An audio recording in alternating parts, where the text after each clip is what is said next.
بچوں کو قرآن حفظ کرانا۔ عہد رسالت سے قرآن مجید حفظ و تحریر دونوں طریقوں سے محفوظ کر کے آئندہ نسلوں کو منتقل کیا گیا۔ قرآن مجید کو مسلمانوں کے اجتماعی حافظے میں محفوظ کر کے حفاظت قرآن کا ایسا اہتمام کیا گیا جس نے اس میں کسی غلطی یا کمی بیشی در آنے کے ادنیٰ شائبے کے لیے بھی کوئی گنجائش نہ رہنے دی۔ قرآن مجید کو زبانی یاد کرنے کی ضرورت اس لیے بھی تھی کہ عرب معاشرے میں لکھنے پڑھنے کا رواج بہت کم تھا۔ کتابت کے ذرائع بھی کمیاب تھے۔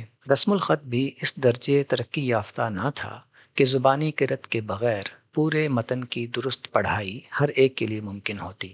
چنانچہ وسیع پیمانے پر قرآن مجید کی تلاوت، حفظ اور اس کی تعلیم و ترسیل کے لیے اسے زبانی یاد کرنا ناگزیر بھی تھا۔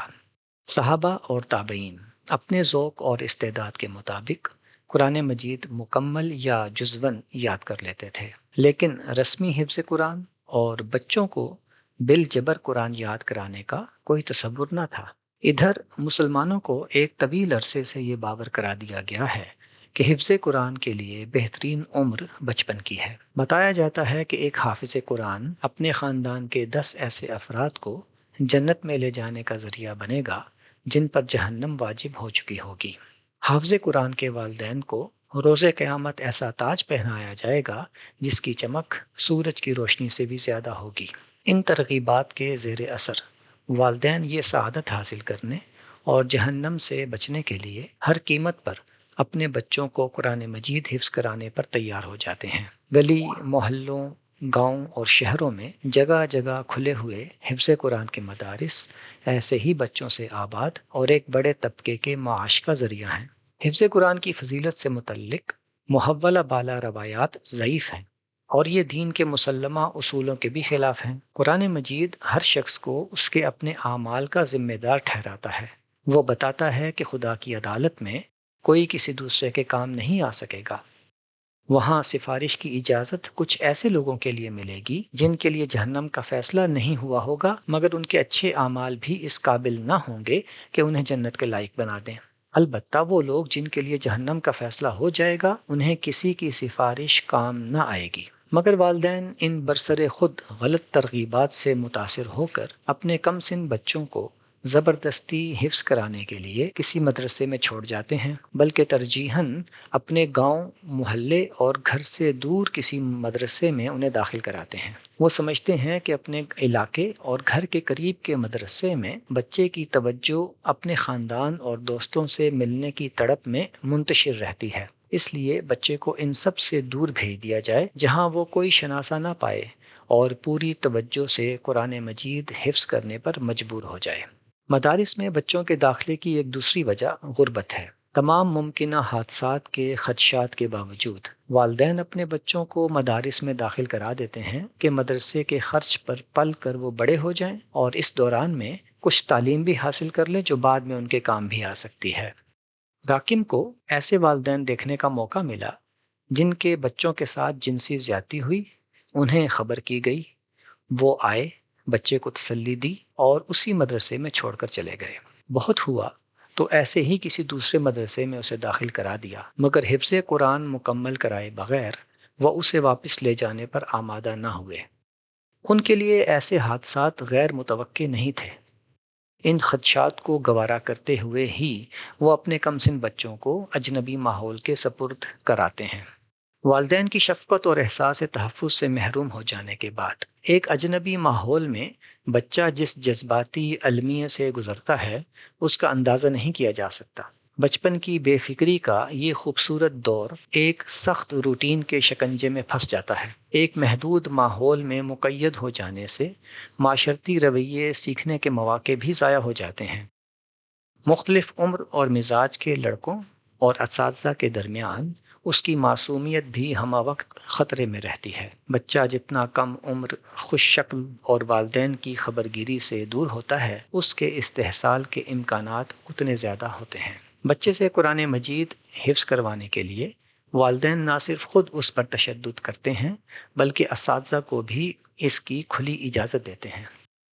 اس کے لیے یہ بے اصل روایت بھی مشہور کرا رکھی ہے کہ جسم کے جس حصے پر استاد کی مار پڑتی ہے اس پر جہنم کی آگ حرام ہو جاتی ہے۔ تشدد کی صورت میں بچہ اگر زخمی ہو جائے یا خدا نخواستہ اس کی موت واقع ہو جائے تو والدین عموماً استاد کو معاف کر دیتے ہیں۔ ان کے مطابق بچہ خدا کی راہ میں شہید ہو گیا، یوں والدین کی آخرت سنور گئی۔ یہی نصب العین تھا جو قبل از وقت حاصل ہو گیا۔ اس خدمت کے عوض استاد کو سزا کیوں دی جائے؟ سزا سے معمونیت کی یہ توقع تشدد پسند طباع کی حوصلہ افزائی کرتی ہے۔ کچھ بچوں میں اتنی ذہنی صلاحیت نہیں ہوتی کہ وہ پورا قرآن یاد کر سکیں۔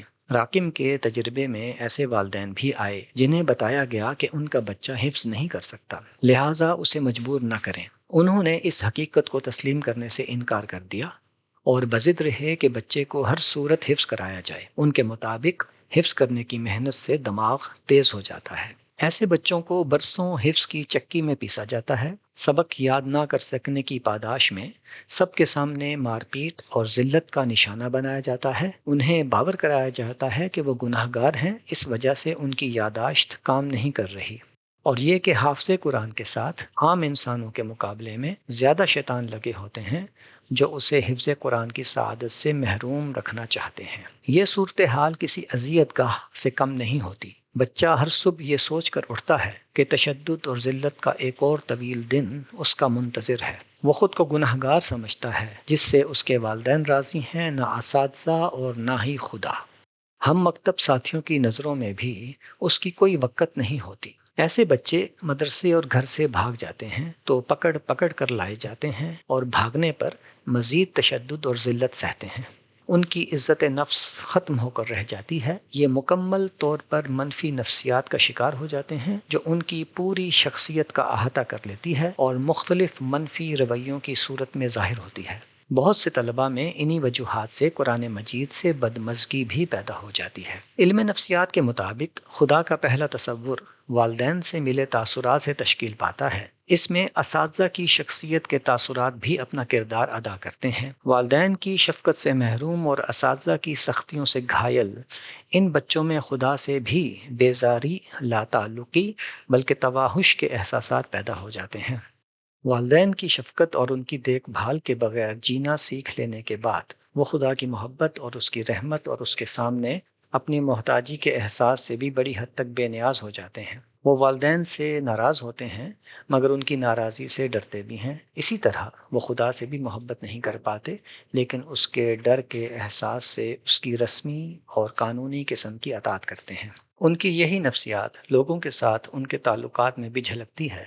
وہ عام طور پر خوف دلاتے اور جبر اور دھونس سے بات منواتے نظر آتے ہیں۔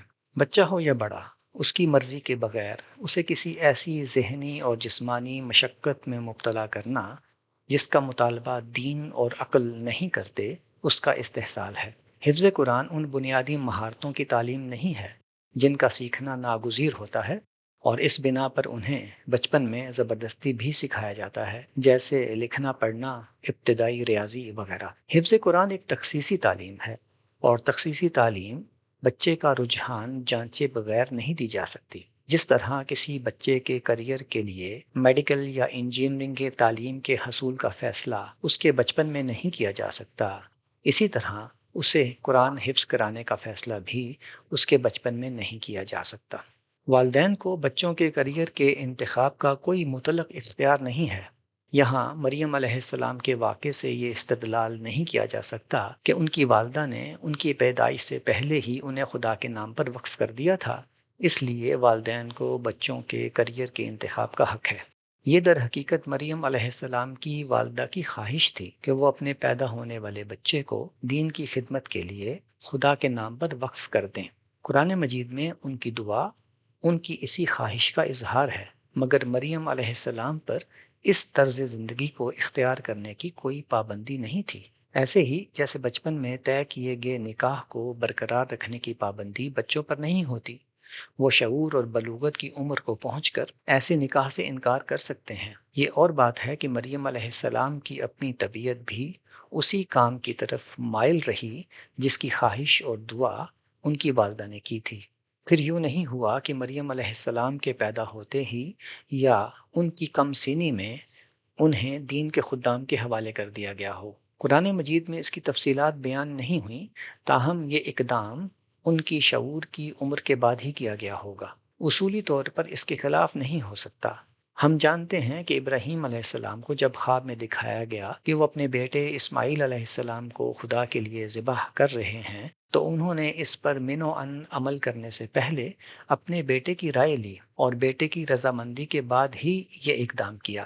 10 سے 12 سال کی وسیع البنیاد تعلیم پانا تعلیمی رجحان رکھنے والے ہر بچے کا بنیادی حق ہے۔ اس کے بعد اس کا خصوصی رجحان دیکھ کر فیصلہ کرنا چاہیے کہ اسے کس طرح کی تخصیصی تعلیم حاصل کرنی ہے۔ حفظ قرآن کی تخصیصی تعلیم حاصل کرنا ایک فرد کے اپنے ذوق، صلاحیت اور شعوری انتخاب کا معاملہ ہے جو شعور کی عمر میں ہی کیا جا سکتا ہے۔ دینی مدارس میں رائج حفظ قرآن کی کلاس کا طویل دورانیہ جو صبح فجر کے بعد سے نماز عشاء تک چند وقفوں کے ساتھ جاری رہتا ہے، بچوں پر سخت گراں بار ہوتا ہے۔ اس سرگرمی میں کوئی تنوع بھی نہیں ہوتا کہ بچہ یکسانیت کی بوریت سے نجات پا سکے۔ زبانی یاد کرنے کی ایک ہی سرگرمی اتنے طویل دورانیے تک کرنا ایک غیر صحت مند طریقہ تعلیم ہے۔ کچھ بچوں کو اسکول سے ہٹا کر حفظ کرانے بٹھا دیا جاتا ہے۔ حفظ کے بعد انہیں دوبارہ اسکول میں داخل کرانا ہوتا ہے۔ اسکول کی تعلیم کا حرج کم کرنے اور قرآن کا حفظ جلد مکمل کرانے کی خاطر بچے کا زیادہ سے زیادہ وقت حفظ قرآن میں لگایا جاتا ہے۔ کھیلنے اور دوستوں اور کزنز کے ساتھ وقت گزارنے کا موقع انہیں بہت کم ملتا ہے۔ اس سے بچے کا ذہنی اور جسمانی استحصال ہوتا ہے۔ اس سے بدتر پریکٹس یہ ہے کہ اسکول کے ساتھ حفظ بھی کرایا جائے۔ یوں بچے والدین کی دو طرفہ خواہشوں کے پاٹوں میں پس کر رہ جاتے ہیں۔ انہیں اپنا بچپن جینے کا پورا موقع ہی نہیں ملتا۔ کم سن بچوں کا زیادہ وقت کھیل کود میں بیتنا چاہیے۔ ایسی ہر تعلیمی سرگرمی جس کے اوقات کھیل کے اوقات سے زیادہ ہوں، بچوں کا استحصال ہے۔ بچپن کی عمر کھیل کھیل میں سیکھنے، خود کھوجنے اور سوالات کرنے کی ہے۔ لاپرواہی کی اس حسین عمر کو ایک سخت اور خشک روٹین کی نظر کرنا بچے کے ساتھ بڑا ظلم ہے۔ ایک بار یاد کر لینے کے بعد قرآن مجید کو مستقلاً یاد رکھنا ایک مسلسل محنت طلب کام ہے۔ شعبہ حفظ سے منسلک حفاظ کسی حد تک قرآن یاد رکھ پاتے ہیں، مگر عام حفاظ جو عملی زندگی میں مصروف ہو جاتے ہیں، ان کے لیے قرآن مجید کو یاد رکھنا بے حد مشکل رہتا ہے۔ ان کی اکثریت کو بڑی عمر میں پورا قرآن یاد نہیں رہتا۔ ان کا حفظ قرآن خود ایک یادگار بن کر رہ جاتا ہے۔ ادھر قرآن مجید کے بھلا دینے پر بعض روایات میں وارد ہونے والی وعیدیں قرآن یاد نہ رکھ سکنے والے حفاظ کو احساس جرم میں مبتلا کر دیتی ہیں۔ تاہم یہ تمام روایات ضعیف ہیں۔ اس میں شبہ نہیں کہ قرآن مجید سے بے اعتنائی برتنا بڑی محرومی کی بات ہے، لیکن قرآن کو زبانی یاد رکھنا دین کا کوئی مطالبہ نہیں ہے۔ قرآن مجید کے محفوظ ہو جانے کے قابل اعتماد ذرائع میسر آ جانے کے بعد اس کی حفاظت کے لیے اسے زبانی یاد کرنے کی وہ اہمیت اور ضرورت باقی نہیں رہی جو پہلے تھی۔ تاہم یہ بھی ضروری ہے کہ اس کی حفاظت میں کوئی دقیقہ فروگزاشت نہ رکھا جائے۔ اس لیے ضروری ہے کہ حفاظ کی ایک بڑی تعداد دنیا میں موجود رہے جن کی اجتماعی یادداشت میں پورا قرآن محفوظ رہے۔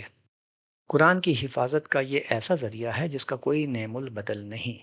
اپنے ذوق کی تسکین اور عبادت میں حلاوت پانے کے لیے قرآن مجید جزوی طور پر یا مکمل یاد کرنا بھی بڑی سعادت کی بات ہے، مگر یہ سعادت حاصل کرنا ذاتی انتخاب کا معاملہ ہے جو سن شعور سے پہلے نہیں کیا جا سکتا۔ بچوں سے قرآن حفظ کرنے کا البتہ کوئی جواز نہیں۔ دین کے نام پر یا آخرت کے مزعومہ تحفظ کی خاطر بچوں پر ان کی مرضی کے بغیر ایسی مشقت مسلط کرنا جس کا حکم یا مطالبہ خدا نے نہیں کیا، ان کا استحصال ہے۔ یہ ہرگز ثواب کا کام نہیں۔ اپنا شوق پورا کرنے کے لیے بچوں کو تختہ مشق بنانا ان کے ساتھ زیادتی ہے، اور خدا کے ہاں ہر ظلم و زیادتی کا حساب لیا جائے گا۔